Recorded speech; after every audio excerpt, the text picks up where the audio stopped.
Hello friends, welcome back to my channel. এই সবাই ready হয়েছে, এখন জল সইতে যাবে। এই মুহূর্তগুলো যে আমাদের দুটো মানুষের কাছে কতটা গুরুত্বপূর্ণ তা হয়তো তোমরা সবাই বুঝতে পারছো। আসলে ফটোগ্রাফার যে অ্যালবামটা আমাদের দেবে, যে ভিডিওটা দেবে, যে ট্রিজারটা দেবে, তাতে তো এত কিছু পাওয়া সম্ভব নয়।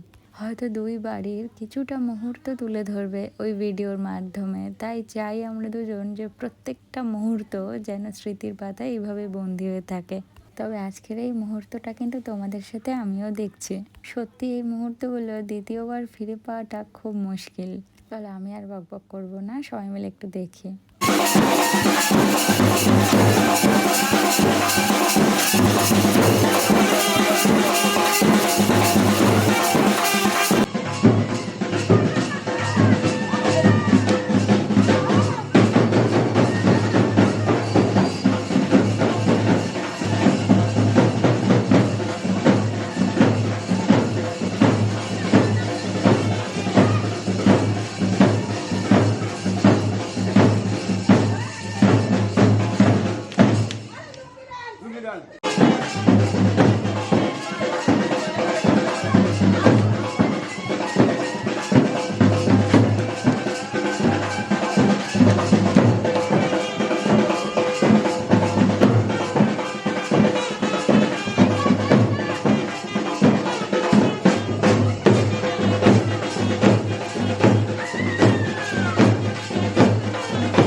আসো আসো, এগিয়ে আসো, এগিয়ে আসো, এগিয়ে আসো।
হ্যাঁ করো এবার, তোমাদের যে রিচুয়াল আছে। হয়ে গেছে।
হ্যাঁ হ্যাঁ আছো তো।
আমি প্রচুরবার চেষ্টা করেছি পুরো নাচের ভিডিওগুলো যদি গান সমেত তোমাদের সামনে প্রেজেন্ট করতে পারি তবে কিনা ভালো হতো, কিন্তু বিশ্বাস করো আমি সফল হতে পারিনি। তোমরা তো জানোই যে ইউটিউবের একটা গাইডলাইন্স আছে আর সেটাকে মেনেই আমাদের চলতে হয়।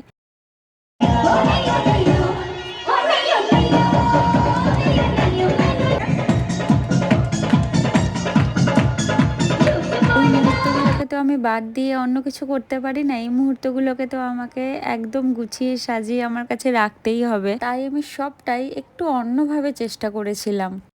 বড় থেকে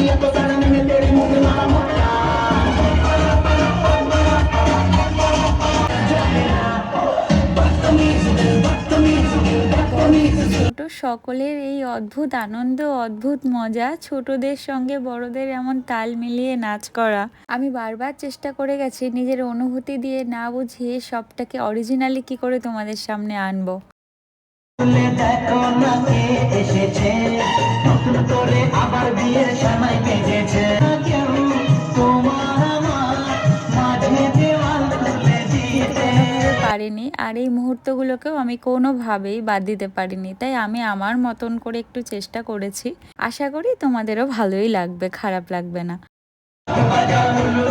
খুশিতে ঘোড়ো প্রদীপ জ্বালিয়ে বরণ করে নিয়ে যাবো যখন ভালোবেসেছি, সাত পাখি থেকে নিয়ে যেতে দুজনকে দেখছো, এরা কিন্তু সদ্য বিবাহিত কাপেল। 29 ডিসেম্বর এদের বিয়ে হওয়ায় আমি আর এদের বিয়েতে পৌঁছাতে পারিনি, এটা আমার একটা দুঃখ বটে।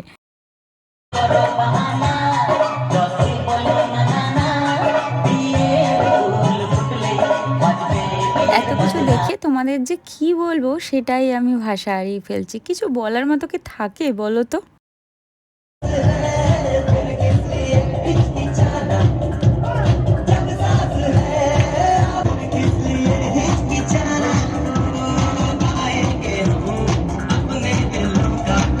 এই যে লাল পাঞ্জাবি পরা ব্যক্তিগণটি আছেন, ইনি যেখানে থাকবেন কোনো মানুষ সেখানে চুপচাপ বসে থাকতে পারবে না এক মুহূর্ত। ইনি হলেন রুডির খুব ছোটবেলার বন্ধু সৌরভ দাদা, যিনি জার্মানি থেকে এসেছেন বিয়ের জন্য।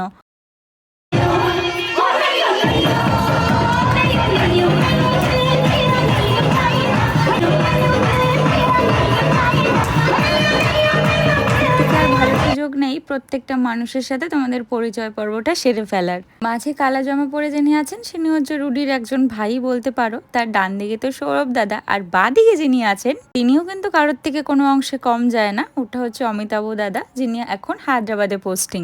জামাই তন্ময় দাদাকে তো বুঝেই গেছো। আর এই পাশে আরেকজন যিনি আছেন তিনি হচ্ছে জিম দাদা, যার বিয়ে আমার বিয়ে ঠিক পরেই হয়েছে।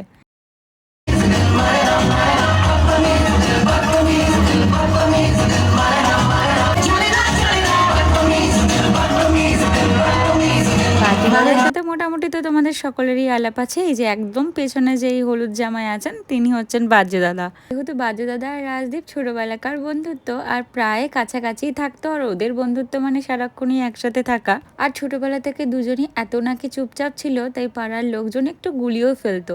আবার দুজনে নাকি প্রায় একই রকম দেখতে, তাই রাজ্য আর বাহ্য দুজনের নাম দেওয়া হয়েছিল। এখনো কিন্তু ওই নামেই পাড়ায় পরিচিত।